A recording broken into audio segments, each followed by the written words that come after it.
मुरबाड तालुक्यातील पर्यटन स्थळे. मुरबाड हा महाराष्ट्राच्या ठाणे जिल्ह्यातील एक सुंदर आणि निसर्गरम्य तालुका आहे. पश्चिम घाटाच्या डोंगर रांगांनी वेढलेला हा भाग पावसाळ्यात आणि हिवाळ्यात विशेषतः विलोभनीय दिसतो. अनेक ऐतिहासिक किल्ले, धबधबे, घाटमार्ग आणि जंगलांचा समावेश असलेल्या या परिसराचा एक समृद्ध ऐतिहासिक वारसा आहे. प्राचीन काळापासून व्यापारी मार्ग, राजकीय हालचाली आणि साधू संतांचे वास्तव्य या भागात राहिले आहे. म्हणूनच मी तुम्हाला आता मुरबाड तालुक्यातील 10 पर्यटन स्थळांची माहिती देणार आहे मित्रांनो, म्हणजे तुम्ही तिथे व्हिजिट करू शकता. नंबर 1 वर आहे नाणेघाट, प्राचीन व्यापारी मार्गाचा साक्षीदार. मित्रांनो, नाणेघाट हा मुरबाड पासून साधारण 35 किलोमीटर अंतरावर असलेला एक ऐतिहासिक घाटमार्ग आहे. साधारणतः इसवी पूर्व 2ऱ्या शतकात सातवाहन राजवटीच्या काळात हा घाट व्यापाऱ्यांसाठी मुख्य मार्ग होता. या मार्गावरून उत्तरेतून दक्षिण भारताकडे व्यापार चालत असे. म्हणूनच याचे नाव नाणेघाट म्हणजेच नाणे मुद्रा घेऊन जाणारा घाट असे पडले. नाणेघाटात एक प्राचीन लेणी गुहा आहे, जिथे सातवाहन काळातील ब्राह्मी लिपीत कोरलेले शिलालेख आढळतात. या गुहेत व्यापारी, योद्धे आणि यात्रेकरूंना विश्रांतीसाठी जागा होती. आजही ही गुहा पाहणाऱ्यांना त्या काळाचा भूतकाळ अनुभवायला मिळतो. याशिवाय नाणेघाट ट्रेकरसाठी एक उत्तम ठिकाण आहे. घाटाच्या माथ्यावरून पाहताना सह्याद्री पर्वतांचे अप्रतिम दृश्य दिसते. येथील सकाळचा सूर्योदय आणि संध्याकाळच्या सूर्यास्ताचे सौंदर्य पाहण्यासाठी अनेक पर्यटक येथे आवर्जून येतात. नंबर 2 वर आहे माळशेज घाट, निसर्गाचा अनमोल खजिना. माळशेज घाट हा मुरबाड पासून अंदाजे 40 किलोमीटर अंतरावर असलेला एक सुंदर घाट आहे. हा घाट इतिहास, निसर्ग आणि वन्यजीवांच्या दृष्टीने महत्वाचा आहे. सातवाहन काळात हा घाट देखील एक महत्वाचा व्यापारी मार्ग होता, परंतु त्यासोबतच हा भाग अनेक ऋषीमुनींच्या तपस्येसाठी प्रसिद्ध होता. आज माळशेज घाट सर्वाधिक प्रसिद्ध आहे, ते त्याच्या पावसाळ्यातल्या धबधब्यांसाठी. पावसाळा सुरू होताच संपूर्ण घाट हिरवाईने नटतो आणि जागोजागी मोठे मोठे धबधबे वाहू लागतात. येथे पक्षीप्रेमींसाठी खास आकर्षण म्हणजेच फ्लेमिंगो पक्ष्यांचे थवे, जे दरवर्षी ठराविक काळासाठी येथे स्थलांतर करतात. हा घाट ट्रेकर्स, बाईक रायडर्स आणि निसर्गप्रेमींसाठी आदर्श ठिकाण आहे. अनेक जण येथे निवांत वेळ घालवण्यासाठी किंवा जंगल सफारीचा आनंद घेण्यासाठी येतात. माळशेज घाटातून शिवनेरी किल्ला जवळ असल्यामुळे इथे इतिहासप्रेमींसाठीही हे एक प्रमुख आकर्षण आहे. नंबर 3 वर येतं भीमाशंकर, ज्योतिर्लिंग आणि जंगल संपत्ती. भीमाशंकर हे भारतातील 12 ज्योतिर्लिंगापैकी एक आहे. मुरबाड पासून साधारणतः 75 किलोमीटर अंतरावर असलेले हे ठिकाण धार्मिक आणि निसर्गदृष्ट्या खूप महत्वाचे आहे. याचा उल्लेख पुराणांमध्येही आढळतो. असं मानलं जातं की इथे भगवान शंकराने त्रिपुरासुराचा वध केला आणि त्याचे शरीर राख करण्यासाठी स्वतः भीमेश्वराच्या रूपात प्रकट झाले. याच ठिकाणी हे पवित्र ज्योतिर्लिंग आहे. या मंदिराचा परिसर दाट जंगलाने वेढलेला आहे, ज्याला भीमाशंकर अभयारण्य म्हणून ओळखले जाते. येथे आढळणारी शेकरू म्हणजेच भारतीय उडणारी खार हा अभयारण्याचा खास आकर्षण आहे. भीमाशंकर ट्रेकिंगसाठीही प्रसिद्ध आहे. मंदिरापर्यंत पोहोचण्यासाठी जंगलाच्या घनदाट भागातून जावे लागते. पावसाळ्यात येथे धबधबे वाहू लागतात आणि निसर्ग अधिकच सुंदर दिसतो. नंबर 4 वर आहे सिद्धगड, मराठेशाहीचा साक्षीदार. सिद्धगड हा मुरबाड पासून 25 किलोमीटर अंतरावर असलेला एक ऐतिहासिक आणि ट्रेकिंगसाठी प्रसिद्ध किल्ला आहे.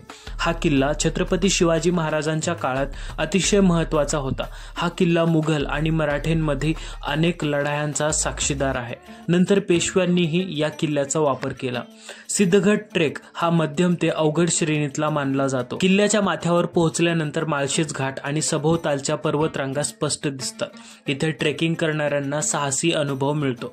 याच्या पायथ्याशी असलेल्या गावातील स्थानिक लोक पर्यटकांना मार्गदर्शन करतात. ट्रेक दरम्यान जंगलातून जाण्याचा अनुभव खूपच आनंददायक असतो. नंबर 5 वर आहे टोकावडे धरण, शांत निसर्गरम्य सौंदर्य. मुरबाड पासून अवघ्या 15 किलोमीटर अंतरावर असलेले टोकावडे धरण हे एक सुंदर आणि शांत पर्यटन स्थळ आहे. हे धरण स्थानिक शेतीसाठी महत्वाचे आहे, पण त्याच्या सभोवतालच्या निसर्गरम्य दृश्यामुळे पर्यटकांना आकर्षित करते. धरणाच्या काठावर उभं राहिलं की समोरच्या पाण्यात डोंगराचे प्रतिबिंब दिसते आणि सकाळी सायंकाळी पक्ष्यांचे थवे या परिसरात फिरताना दिसतात. पर्यटकांसाठी नौका विहार आणि मासेमारी यासारख्या सुविधा येथे उपलब्ध आहेत. पावसाळ्यात या धरणाच्या पाण्याचा प्रवाह वाढतो आणि त्याचा खळखळाट कानाला सुखावतो. त्यामुळे अनेक पर्यटक इथे निसर्गाच्या सहवासात एक दिवस घालवण्यासाठी आवर्जून येतात. नंबर 6 वर आहे गोरखगड किल्ला. गोरखगड हा मुरबाड पासून 30 किलोमीटर अंतरावर असलेला एक ऐतिहासिक किल्ला आहे. या किल्ल्याचे नाव गोरखनाथ संप्रदायाशी जोडलेले आहे. पूर्वी हा किल्ला मुरबाड आणि आसपासच्या भागांवर नियंत्रण ठेवण्यासाठी वापरण्यात येत असे. गोरखगड ट्रेक हा अत्यंत साहसी मानला जातो.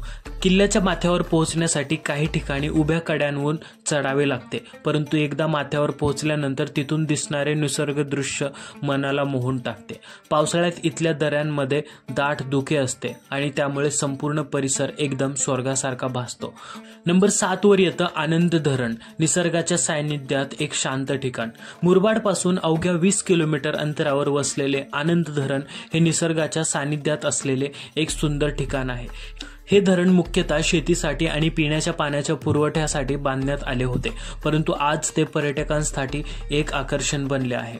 गेल्या काही दशकांमध्ये या धरणाच्या परिसरात मोठ्या प्रमाणात जैवविविधता आढळते. सकाळच्या वेळी येथे फिरताना विविध प्रकारचे पक्षी पाहायला मिळतात. पावसाळ्यात धरण ओसंडून वाहते आणि त्याच्या काठावर लहान मोठे धबधबे तयार होतात. त्यामुळे निसर्गप्रेमींना हे ठिकाण विशेष आवडते. इतिहास पाहिला तर हे धरण बांधण्यासाठी स्थानिक शेतकऱ्यांचे मोठे योगदान होते. त्यांनी आपल्या जमिनींचा त्याग केला आणि आज त्याच पाण्यावर त्यांची शेती फुलत आहे. पर्यटकांसाठी हे धरण एक उत्तम पिकनिक स्पॉट आहे, जिथे शांत वातावरणात वेळ घालवता येतो. नंबर 8 वर आहे केलवण. खऱ्या निसर्गप्रेमींसाठी एक गूढ ठिकाण. मुरबाड पासून सुमारे 30 किलोमीटर अंतरावर असलेले केलवण हे निसर्गप्रेमींसाठी एक अतिशय खास ठिकाण आहे. हे गाव दाट जंगलाने वेढलेले असून शहराच्या ठिकाणापासून दूर, शांत आणि प्रदूषण मुक्त वातावरणात अनुभव देणारे आहे. इतिहासात डोकावल्यास केलवण हा भाग पूर्वी जंगलवासीय आणि शिकाऱ्यांचा प्रदेश होता. अनेक आदिवासी येथे जमाती राहतात, ज्या आजही पारंपरिक पद्धतीने जीवन जगतात. त्यांच्या संस्कृतीचा आणि स्थानिक लोकजीवनाचा अनुभव घेण्यासाठी हे ठिकाण नक्कीच भेट देण्यासारखे आहे. केलवणमध्ये काही लहानसे धबधबे आणि स्वच्छ पाण्याचे ओढे आहेत. येथे फारशी गर्दी नसते, त्यामुळे निसर्गाचा मनमुराद आनंद घेता येतो. हिवाळ्यात आणि पावसाळ्यात या भागाची शोभा अधिकच वाढते. जंगल सफारी आणि निसर्ग रक्षणासाठी हे ठिकाण उत्तम आहे. नंबर 9 वर आहे खांडस. ट्रेकिंग आणि कॅम्पिंगसाठी उत्तम ठिकाण. मुरबाड पासून साधारण 35 किलोमीटर अंतरावर असलेले खांडस हे ट्रेकिंगसाठी प्रसिद्ध ठिकाण आहे. हे गाव भीमाशंकर जंगलाच्या मार्गावर येते आणि येथून भीमाशंकर ट्रेकला सुरुवात करता येते. इतिहास पाहता खांडस हा भाग पूर्वी व्यापारी मार्गाचा एक महत्त्वाचा भाग होता. साधू संतांनीही या भागात ध्यानधारणा केली आहे. आजही येथे काही ठिकाणी प्राचीन मंदिरे आणि गुहा आढळतात, ज्या पुरातत्वीय महत्त्वाच्या आहेत. खांडस गावाच्या परिसरात मोठे मोठे डोंगर आहेत आणि त्यामुळे ट्रेकिंग करणाऱ्यांसाठी हे ठिकाण आवडते. येथे तुम्ही कॅम्पिंग करू शकता आणि रात्रीच्या वेळी ताऱ्यांनी भरलेले आकाश पाहण्याचा आनंद घेऊ शकता. जंगलातून जाणाऱ्या पायवाटांवरून चालताना पक्ष्यांचे मंजूळ स्वर आणि वाहत्या पाण्याचा खळखळाट ऐकण्यास मिळतो. शेवटचं आणि नंबर 10 वर येतो दुर्गाधर धबधबा. मुरबाड पासून सुमारे 25 किलोमीटर अंतरावर असलेला दुर्गाधर धबधबा हा पावसाळ्यात पर्यटकांचे आकर्षण ठेवतो. हा धबधबा घनदाट जंगलाच्या मध्ये असल्यामुळे येथे पोहोचण्यासाठी थोडेसे चालावे लागते. मात्र एकदा का तुम्ही येथे पोहोचलात की तुमच्या श्रमाची चीज होते. इतिहासानुसार या भागात पूर्वी एका छोट्याशा किल्ल्याचा वसाहत भाग होता, ज्याला दुर्गाधर म्हणून ओळखले जात असे. येथील पाण्याचा स्रोत अनेक शतकांपासून अखंड वाहत आहे. जुन्या काळात साधू मुनी येथे ध्यान साधना करीत असत. आज दुर्गाधर धबधबा हा ट्रेकर्स आणि निसर्गप्रेमींसाठी एक उत्तम स्थान बनला आहे. पावसाळ्यात येथे हिरवाईचा गालिचा पसरतो आणि धबधब्याचे पाणी जोरजोरात कोसळताना पाहणे हा एक मंत्रमुग्ध करणारा अनुभव असतो. मित्रांनो, मुरबाड आणि त्याच्या आसपास अशा अनेक अनोख्या जागा आहेत ज्या निसर्गप्रेमींना आणि इतिहासप्रेमींना वेड लावतात.